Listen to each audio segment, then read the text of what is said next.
ईमानदार लकड़हारा। एक छोटे से गांव में एक ईमानदार लकड़हारा रहता था। वो रोजाना जंगल में जाकर लकड़ियां काटता और इन्हें बेचकर अपनी रोजी रोटी कमाता था। एक दिन लकड़ियां काटते हुए इसकी कुल्हाड़ी दरिया में गिर गई।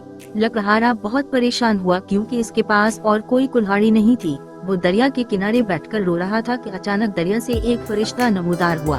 फरिश्ता ने लकड़हारे से पूछा, तुम क्यों रो रहे हो? लकड़हारा बोला, मेरी कुल्हाड़ी दरिया में गिर गई है और मेरे पास और कोई कुल्हाड़ी नहीं है।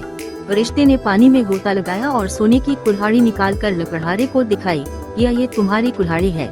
लकड़हारा बोला, नहीं, ये मेरी कुल्हाड़ी नहीं है। फिर फरिश्ते ने चांदी की कुल्हाड़ी निकाली और लकड़हारे से पूछा, क्या ये तुम्हारी कुल्हाड़ी है? लकड़हारा बोला, नहीं, ये भी मेरी कुल्हाड़ी नहीं है।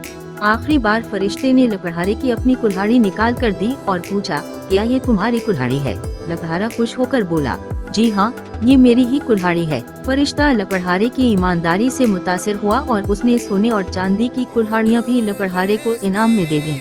ये कहानी हमें सिखाती है कि ईमानदारी बेहतरीन पॉलिसी है।